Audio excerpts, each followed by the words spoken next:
story, because very rarely does the bully come forward. Usually it's the bullied who say something, but the bullies kind of keep that to themselves in a lot of cases. So I'm thoroughly impressed that you are, so open and willing to share that.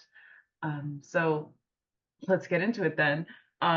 You've said that you were a bully as a child. So what did the bullying consist of, and how did you eventually grow to learn it was wrong? I was only about 11 or 12, and Mhm. I there were 6 of us in my class that were very competitive for marks.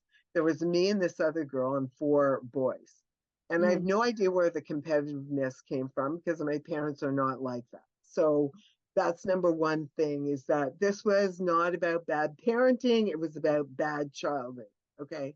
Mm. And one day, the girl in our group got higher marks than me, and I was really, really pissed off at her. And I was very unpopular. I had no friends, quite frankly. I had no friends at all. I was what you considered, we called ourselves back then browners, um, meaning like nerdy or whatever. I spent lots of time in libraries and Oh, you okay. know, writing great essays and or projects. They weren't essays back then, Okay. Heard that of brown noser and things like that. I wasn't entirely sure what it meant. I was like, did I ever? And that, hearing that definition makes me realize, no, I was just a hermit as a child. I so just, anyway, I was really pissed off at her, and I knew that everybody hated me, but I knew that they hated her too. They hated the 6 of us, but Mm. that's irregardless of how I was feeling at that particular moment. I just really hated her. And I decided that I was going to start a hate club, an actual club where, people who hated her would be part of my club. And I went home and I don't know if you can see this. I just made this the other day. Are the initials the correct way? Just hold up H. a little higher. Yes, they're the right way. Okay. Yes. Okay. So I decided I was going to make this hate club. So I was going to make buttons.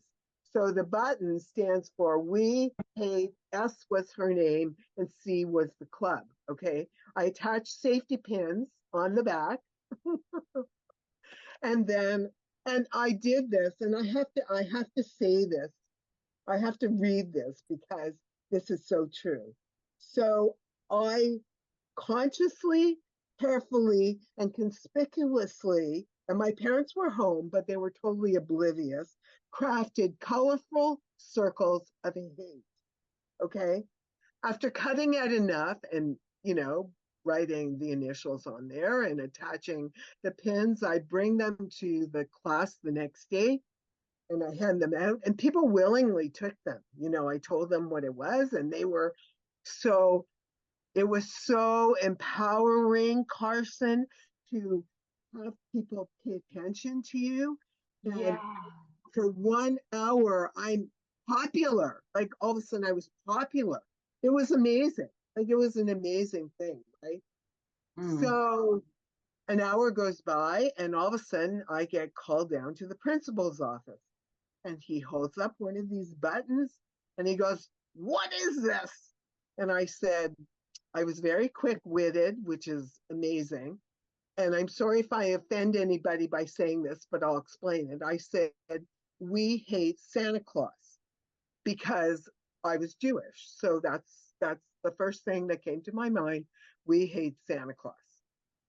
And of course, he didn't have any other student there to prove or disprove. So with just a bunch of initials, he couldn't say, well, but what he did say was, whatever it is, it's disgusting and it's going to stop now. So, like with my tail between my legs, I leave his office. And I was more humiliated that I got caught, not that I cared that I did something wrong. And obviously, I knew I was doing something wrong because I did it as initials and not with her actual name. I mean, I knew my heart that it was wrong. And my teacher, like I was teacher's pet, and to have his pet, acting this way, he was disgusted with me. And my parents were so hurt. I was their perfect child who could do no wrong. And here I was doing this horrendous thing. And they had always taught me to treat people with dignity and respect and kindness the way I would want to be treated. So this was just mortifying for them. Mm. So then, the following year or the year after, I was going into grade 7. So it was a new school, a bunch of new kids, and I really wanted to try and integrate myself with them. So, like, I forgot about my, doing this hate club thing, Mm. and I tried to integrate with these other new students. And the girls used to shoplift. Okay, they used to go to Simpsons or go to Eaton's. Around a lot of people who were around when Simpsons was around, back when I was growing up, and even still kind of today, actually. Um, It was a big department store. But anyway, we used to steal watch bands, and I did this knowing it was wrong, but knowing that I was being accepted by my peers. Okay. mm. And then we used to go on Yorkville Avenue. It was a very seedy place back then. There would be draft dodgers from the United States lying all over the ground doing drugs because they came up here so that they wouldn't have to go into the army. The Vietnam War was the Oh one yeah. thing we were trying to avoid the war. And so we would go, and there was a store, and it's still there. It's a jean store now. I think it's called Rainbow. But they used to sell like these big lucite rings that were colorful inside, and all these funky kind of jewelry things for the hippie days. So we would steal, and there was no security back then, and there were no cameras back then. And then one night I woke up, I had a dream that I had gotten Mm. caught, and was bawling my eyes out, but I did it quietly so my parents wouldn't hear me. And I was only in grade 7, but I had the wherewithal to say to myself, this is wrong. My parents don't deserve this. And why am I doing this? Like, really, why am I doing this? And I made a decision from that moment on that I would never, ever again do what anybody else wanted me to do so I could be friends with them. If they couldn't Yeah. accept me for who I was, then I didn't want to be friends with them and I didn't care. And that held me in great stead because by the time I got to high school, it was a time of drugs and I was not into it. It just was not my thing. I didn't do it. My friends were doing it. It's not like they were drug addicts and crazy or whatever. I didn't condone their behavior. They didn't condemn their behavior. And, nobody stopped being friends with me because I didn't do the drugs. It was kind of weird. There were only 3 of us out of the whole group, kind of watching them or were like Yeah. observers to their silly behavior.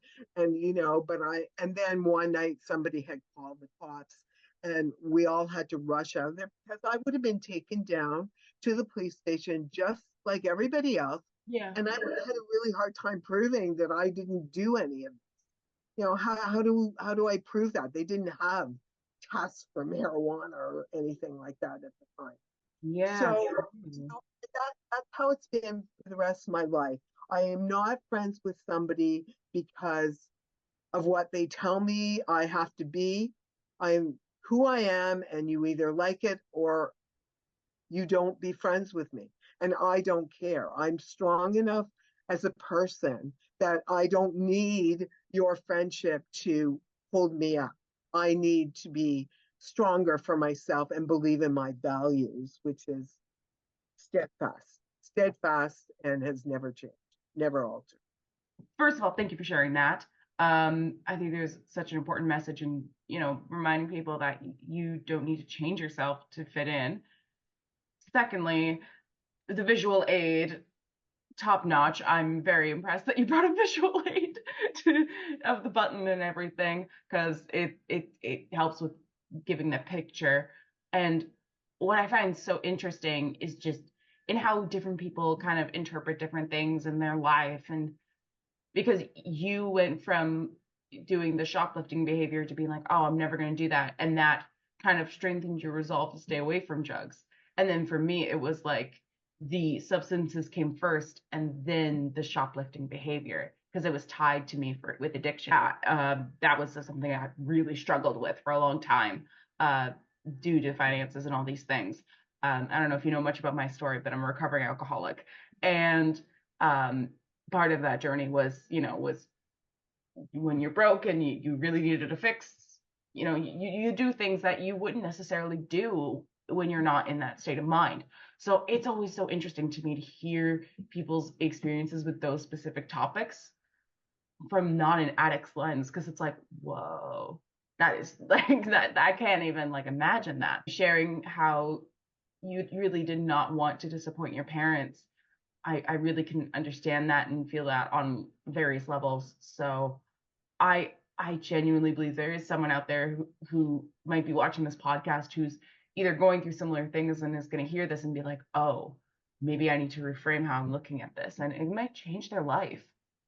Yeah, I mean, we do have choices, but it's hard. I really, really give you credit. It takes a lot of courage for you to tell your story, and by you telling your story, you are helping other people. And I think it's amazing that you are in whatever point in time in your recovery that you are realizing, I think, that you can make choices. And it's not easy to make those choices because there's a lot of pressures coming from peers or coming from family or coming from all the problems that we have in the world today. So many pressures to, but really you just have to believe in yourself. And I'm so thrilled. I am thrilled, thrilled, thrilled to hear that you are starting to believe in yourself and you are putting yourself in the path of a positive way forward. Aw, thanks. I You're welcome. feel I like I just got like patted on the head through Zoom. Well, it wasn't just a pat, it was a hug, a love hug. Yeah. Okay. I have to say, 30 years later, okay, I met the woman that I bullied. I was at a wedding, she was at a wedding. And all of a sudden I went, okay, you need to go and apologize.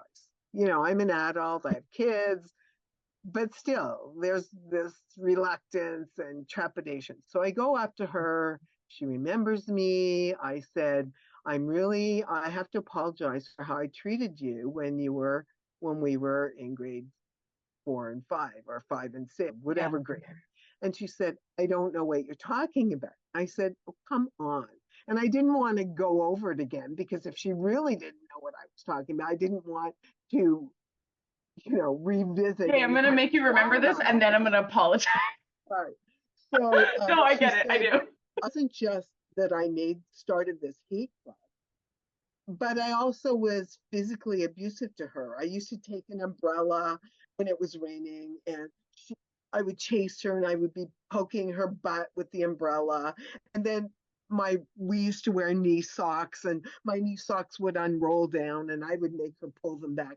I was very, very mean. So the brain has a way of either denying stuff or whatever, I don't know. But she said, I accept your apology, fine. And then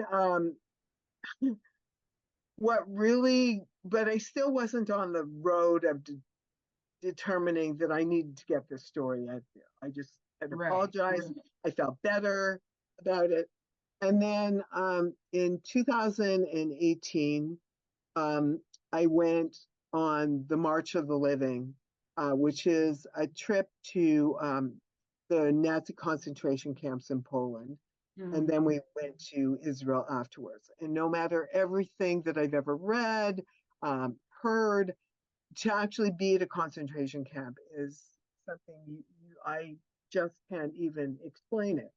Yeah. It was so powerful. And we marched from Auschwitz, the main camp, to Birkenau, where the train tracks were, where the trains were coming in, where the gas chambers was, and whatever. And so we marched. There were um, 30 or 40,000 of us because it was it's an international program. It was started for youth originally, but then they decided to include adults, and it had always been uh, it's a strange bucket list item, but it had always been on my bucket list for about 35 years. And so there were, these tens of thousands of people walking. I walked by myself, but I wanted to confront students to find out what this meant to them. And I asked one student what this meant to them. And he said, well, I know people who went on it and they said it changed their life forever. And I said, well, how's it going to change your life? And he said, well, I'm going to go back and encourage people to come on this trip. And I'm going to get more involved in my community and, do nicer things for people. And I said, that's really great. And then I talked to another girl, and she was crying, and she had gone on the walk because her great grandparents had been in the Holocaust. And so she was there for personal reasons. And I asked her what it meant to her and be on this walk. And she said, it brings her closer to understanding her family circumstance, and it would change the trajectory of what her career was going to be. She was going to go into some form of social justice, which she had never thought about doing before. And I told her how youth have always been at the forefront of changes, and that it was really important that youth recognize the power that they have to make positive changes. And so I came back home and I said, okay, this was so powerful for me, but how is this going to change my life? What am I going to do to change my life? And all of a sudden I thought, okay, well, the first thing I have to do is I have to go public with this bully story, right? Mm. And I was able to track the girl down. Her parents actually lived on my street. I thought I'm being punished, because her parents are living on my street. I was able to track her down. We went for coffee. And again, I apologized. And she said, I honestly don't remember. I said, well, I'm really glad you don't remember. And she went on to be an accountant. She had a very successful life, good life. She raised children. So there wasn't this trauma attached to her with whatever it was that I did. And it was also a different time. I mean, back then, like if teachers didn't really get involved unless maybe there was a physical fight going on, but even then, like if you came home and said so and so punched me in the face, the father would say punch him back, right? So there wasn't this trauma over everything that we just kind of dealt with things however we dealt with things. And for the most part, we don't have the traumas that are happening today because there weren't all these counselors that would talk to us, and we didn't have any of that support. So we kind of had to just rely on ourselves to be able to move on. And then she felt so even more guilty because she told me she was the child of a Holocaust survivor. I'm going, oh my God. And that in itself is a trauma for people growing up in that world, right? For children whose parents were actually in the Holocaust. I don't know if you can tell, but I cannot hide my facial reactions. When you said that, I was like, because our next question was like, what inspired you to volunteer at the Holocaust Museum? And like, was it that, or was it the bullying experience? Did that play a role in that? It probably did. It's probably some kind of repentance, but I promised her. I told her I want to get the story out. I will never, ever, ever, ever use her name. And Yeah. my last name now is my married name, so they can't connect me to any school.